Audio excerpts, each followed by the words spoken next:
So mga Kamitsu, welcome back to my YouTube channel. So pag-uusapan natin ngayon ay yung hype na pagdating sa electric vehicle, no? Yung pagtaas ng diesel at gas. So yan ang pag-uusapan natin. Alam nyo ba mga Kamitsu, pagdating sa gas saka sa diesel, hindi na yan na pag-uusapan. Ano yung magsisimula sa zero down payment, free insurance, free LTO, free fuel subsidy, free PMS maintenance, extended warranty dito sa Mitsubishi. Hello Kamitsu! Gusto nyo ba magkaroon ng bagong sasakyan tulad nitong Mitsubishi 2026 Expander GLS at Expander Cross? Magsisimula sa zero down payment, free insurance, LTO registration, free fuel subsidy, extended warranty, free PMS maintenance din. But wait, there's more. Ito ang mga lineup natin na pareho ang promo, low down or zero down payment, free PMS din, free fuel din para sa inyo. Mirage G4, swak sa budget, tipid sa gas na parang nakamotor ka lang sa tipid. L300 FB Exceed, pang negosyo, free LTFRB assistance, diretso biyahe na. Versa Van, ang pagbabalik, pang pamilya, pang hanap buhay, buong pamilya ay kakasya dito. Triton, mas pinalakas kaysa sa Strada, 1 tonelada ang kayang kargahan. Montero Sport ay isa sa mga pinakasikat na mid-size 7-seater SUV sa Pilipinas, nakilala sa pagiging subok, matipid, at praktikal para sa pamilyang Pilipino. Pinakamaingay na pangalan ng Mitsubishi ngayon, ang futuristic at maporma na Mitsubishi X4, at ang pinakabagong 7-seater SUV na pamilyang-pamilya ang forma, ang Mitsubishi Destinator. Kaya kung gusto nyo mag-apply para sa Dream Mitsubishi nyo, andito lang ako. Para sa car loan tips, car loan guide at highest rate of car loan approval, message me. I-follow nyo din ang aking YouTube channel, Mitsubishi Agent Colsen, para updated kayo sa upcoming models, car loan tips and guide, at mag-subscribe po. Thank you. Diba? Makinig kayo sa media, wala na eh. Hindi namin pag-uusapan yan. Pinag-uusapan yan si Robin saka si Remulla. Dahil tanggap na natin na dati skyrocket ang taas pero bumaba eh. So inihintay na lang natin na bumaba pa yan. Pero kung sakaling hindi bumaba yan, iyon na yun.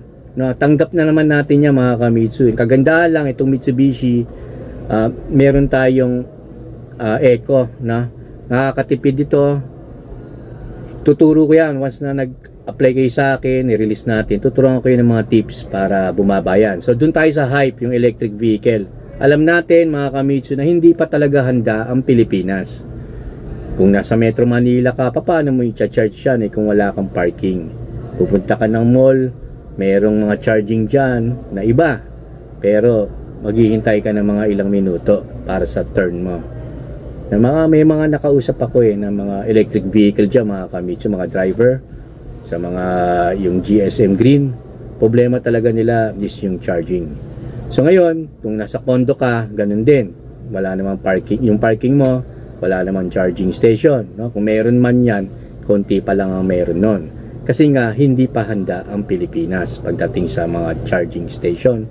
Punta ka ng norte, pupunta ka ng south, paghahandaan mo yan. So, nandun yung nag-overthink ka, na makita mo, tingin ka ng tingin sa battery level mo, 50% naabot pa kaya, which is hindi natin alam, diba? Ang gas kasi yung konti lang yung amount, kita mo umusog, pero yung energy kasi, yung electric kasi, even yung sa cellphone na lang makita mo, ganun lobat ako, 20% pa lang naman, diba? Ganun yun andun yun yung nag-overthink ka. So balakit yon, sakit sa ulo pa yan mga Kamitsu.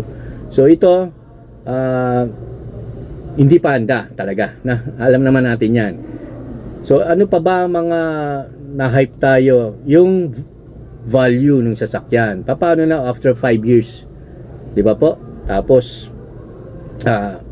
natapos mo yung 5 years and then yung bibili ka ng battery, halos kalahati ng presyo ng sasakyan. Tapos yung sasakyan mo that time mababa na rin. So totoo yan, alam niyo yan mga Kamitsu. Ang sasakyan talaga bumaba ang value, pero mas lalo na kung electric vehicle.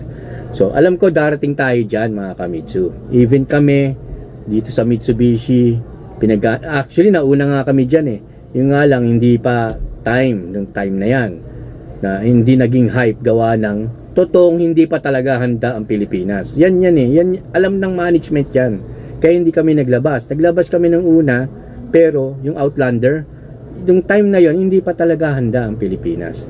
Pero meron yan, may darating. Pero sa ngayon, hindi na muna. Kasi hindi pa handa.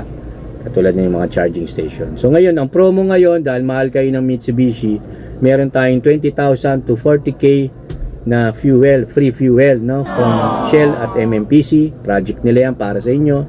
And then yung warranty natin, tinaasan natin, extended yan up to 3 to 6 years warranty.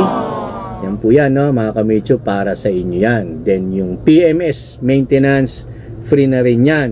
So depende yan sa units, kung 24 months ba yon or 2 years ba yan or kung anong months yan. Pero meron pong free maintenance para sa inyo. So ngayon, kung isa ka namang locally employed, mga kamitsu, pag-usapan natin na rin to. Mababa ang sahod mo, which is alam naman natin, no, mababa sa Pilipinas.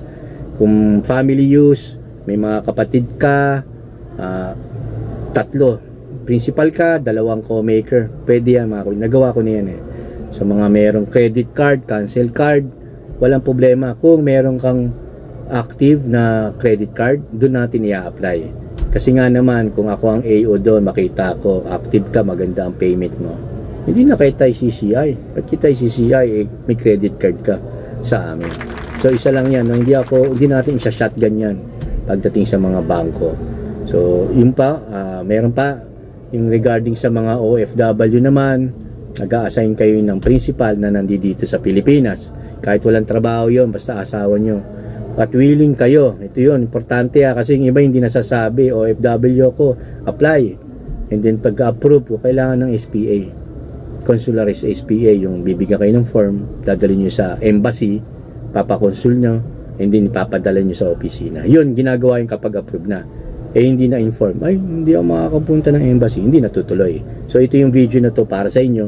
Sinasabi ko na sa inyo, once na hindi mo asawa ang principal, kailangan ng consularized SPA. Kapatid, kailangan yan. Pero pag asawa mo, hindi na kailangan yan, mga kamitsu. So yun. Kung business owner ka, kailangan ng bank statement. Importante yun. Virtual assistant ka, ganito ang gagawin. Meron naman yung COE with compensation. So nagpapadala sila ng sahod, ini-email sa inyo, di ba po? So pinapasok siya sa Wire or sa mga Pioneer or sa GCash. Huwag nyong gastusin. Kuwari, nakatanggap kayo ng sahod ng 90,000. Tapos ang gagawin nyo, gagastusin nyo, wag. Ipasok nyo muna sa bank account nyo. Kung 90,000 sa GCash o sa Pioneer, kailangan ilagay mo yan sa 90,000 sa bangko mo. Kung meron man lang service charge, okay lang yan, makikita naman nila yan. So ganoon na lang, kung magsi-CI naman sa bahay, hindi lahat pumupunta ng bahay. Makipagbati ka muna sa mga kapitbahay mo. Sabihan mo yung mga totoong pangalan mo, kasi yung iba palayaw na lang ang alam. So tinatanong, sino ba yan? Hindi kilala. So sabihin mo na meron sa akin magsi-CI, ito yung pangalan ko. Ngayon, kung meron kang kaaway, makipagbati ka muna. Once na na-approve na, iawayin mo. Yan na lang. Sana nagustuhan nyo itong video ko. I-like nyo itong video, i-share nyo sa mga kamag-anak nyo, sa kaibigan nyo. At mag-subscribe po kayo para updated kayo sa lahat ng Mitsubishi. So, ganyan na lang.